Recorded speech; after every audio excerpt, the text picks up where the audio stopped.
আমি পদ্মজা। লেখিকা ইলমা বেহরোজ। তৃতীয় পর্ব। আপা, স্কুলে যাবা না?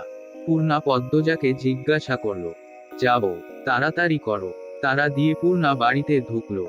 পদ্মজা বাড়ির পিছনের নদীর ঘাটে উদাসীন হয়ে বসে আছে। এ নদীর নাম মাদিনী, ছদ্মনাম। গ্রীষ্মকাল বিদায়ের 3 সপ্তাহ চলছে। এখন বর্ষাকাল। মাদিনী জলে কানায় কানায় ভরে উঠেছে। সে যেন স্রোতস্বিনী। খোলা জলের একটানা স্রোত বয়ে যায় সাগরের দিকে। উজান থেকে ভেসে আসছে ঘন সবুজ কচুরিপানা। পদ্মজার এই দৃশ্য দেখতে বেশ লাগে। নিষ্পলক চোখে তাকিয়ে আছে মাদিনীর স্বচ্ছ জলের দিকে। মাদিনীর বুকের উপর দিয়ে একটা লঞ্চ যাচ্ছে। লঞ্চ দেখে 1 মাস আগের ঘটনা মনে পড়ল তার। সেদিন রাতে হেমলতা ছুরি ধার দিয়ে রুমে ঢুকে গেলেন। পদ্মজা কাপা পায়ে রুমে ঢুকে বিছানায় শুয়ে পড়ে। কিছুক্ষণের মধ্যেই ঘুমিয়ে পড়ে। এরপর দিন স্কুল থেকে বাড়ি ফিরে নামাজ পড়ে খেতে বসল। তখন হিমেল হন্তদন্ত হয়ে বাড়িতে ঢুকে। হিমেল হচ্ছে হেমলতার ছোট ভাই।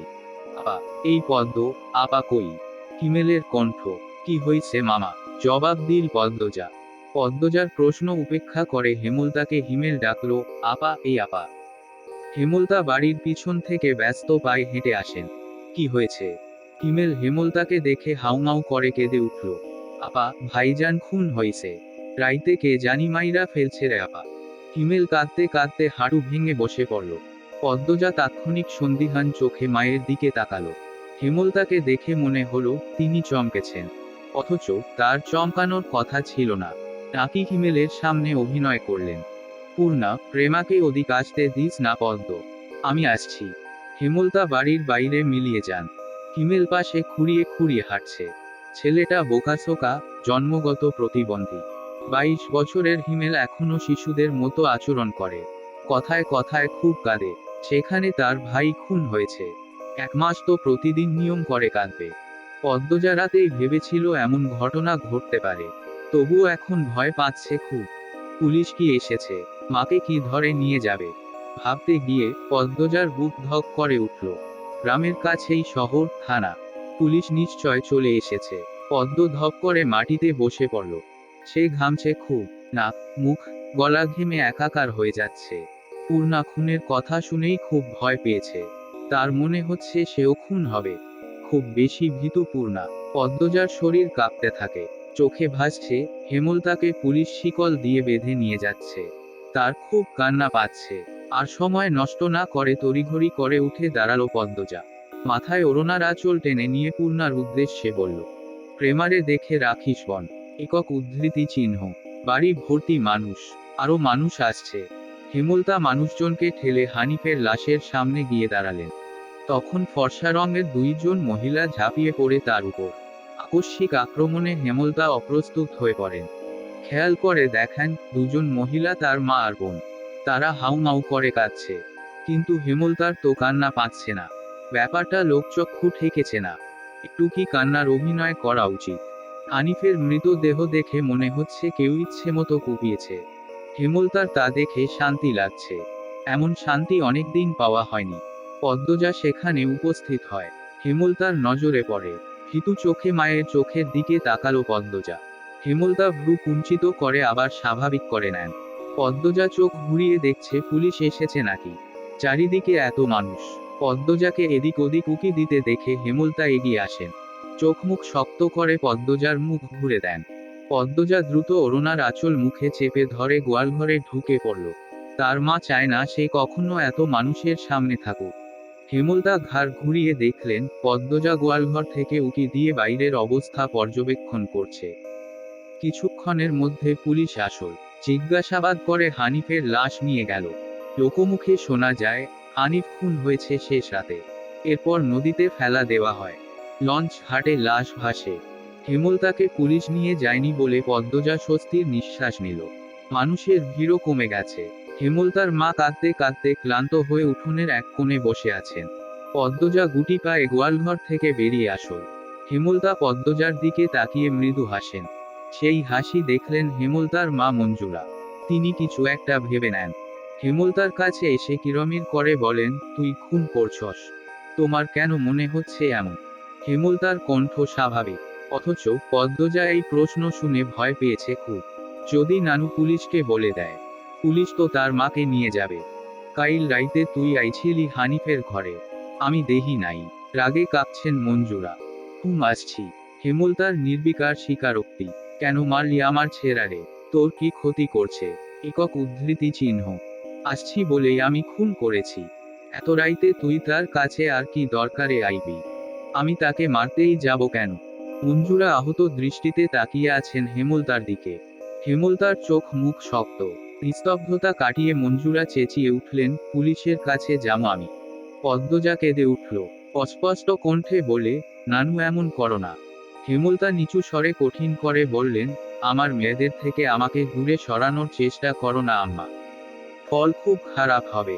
পদ্মজার মনে হলো মঞ্জুরা ভয় পেয়েছেন। মঞ্জুরা সবসময়ই হেমলতাকে ভয় পান। তিনি চুপসে যান। শুধু ঘৃণা ভরা দৃষ্টি নিয়ে হেমলতার দিকে তাকিয়ে থাকেন। পদ্মজা বুঝে উঠতে পারে না, তার নানু কেন ভয় পায় মাকে। মায়ের অতীতে কি ঘটেছে? কেন তিনি এমন কাঠখোট্টা? ছেলের খুনিকে কোনো মা ছেড়ে দেয়? নানু কেন ছাড়লেন? মেয়ে বলে, নাকি অন্য কারণ? কোনো উত্তর নেই। এসব ভাবলে উল্টো মাথা ব্যথা ধরে। অন্য 8-10টা পরিবারের মতো কেন না তারা? নাকি গোপনে সব পরিবারেই এমন জটিলতা আছে? প্রশ্ন হাজারটা, উত্তর কোথায়? সেদিন রাতে খাওয়ার সময় হেমলতা নিম্নস্বরে পদ্মজাকে বললেন, পদ্ম, জি আম্মা, আমি হানিফকে খুন করিনি। কারা করেছে তাও জানি না। কথাটি শুনে পদ্মজা খুব চমকায়। তার মা মিথ্যে বলে না।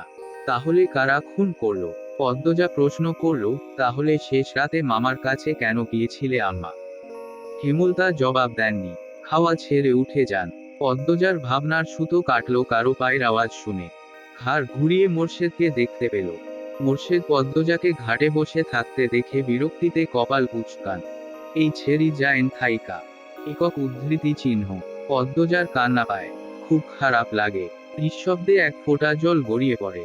তা আড়াল করে ব্যস্ত পায়ে বাড়ির ভেতর চলে যায়। আন্ডারস্কোর। কয়েক মাস পর পদ্মজার মেট্রিক পরীক্ষা। 3 বোন বই নিয়ে সড়কে উঠল।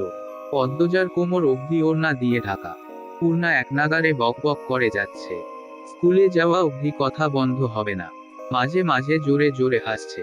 মেয়েটার হাসির রোগ আছে বোধ হয়। একবার হাসি শুরু করলে আর থামে না। পদ্মজা বারবার বলছে, আম্মা রাস্তায় কথা বলতে আর হাসতে মানা করছে। চুপ করো না। তবুও পূর্ণা হাসছে। বাড়ির বাইরে এসে সে মুক্ত পাখির মতো আচরণ করে। তাকে দেখে মনে হয় খাঁচা থেকে মুক্ত হয়েছে। পদ্ম, ওই পদ্ম, খাড়া। পদ্মজা ক্ষেতের দিকে তাকালো। লাবণ্য ক্ষেতের আইল ভেঙে দৌড়ে আসছে। লাবণ্য আর পদ্মজা এক শ্রেণীতে পড়ে। লাবণ্য কাছে এসে হাঁপাতে থাকলো। শান্ত হওয়ার পর 4 জন মিলে স্কুলের উদ্দেশ্যে হাঁটা শুরু করলো। বাংলা পড়া শিখে এসেছি আজ। পদ্মর প্রশ্ন অগ্রাহ্য করে লাবণ্য বলল, আরে ছেড়ি বাড়ি তো শুদ্ধ ভাষায় কথা কইলে বাইরেও কইতে হইব নাকি? আমি আঞ্চলিক ভাষা পারি না। লাবণ্য অসন্তোষ প্রকাশ করল। সে অলন্দপুরের মাতব্বর বাড়ির মেয়ে। তাদের বাড়ির সবাই শিক্ষিত।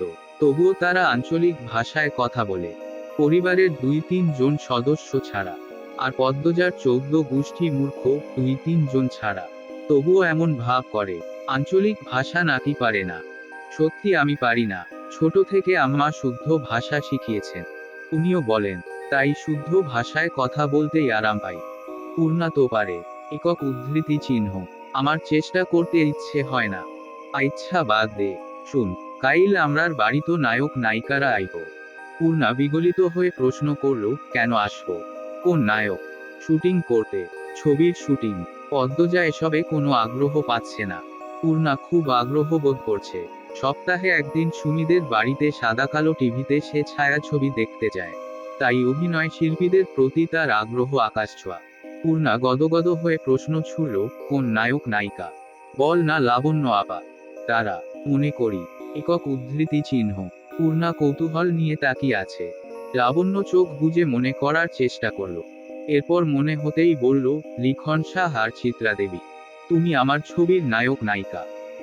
স্কুলের যাওয়ার পুরোটা পথ লাবণ্য আর পূর্ণা ছায়াছবি নিয়ে আলোচনা করল। মূল বক্তব্যে ছিল লিখন শাহ।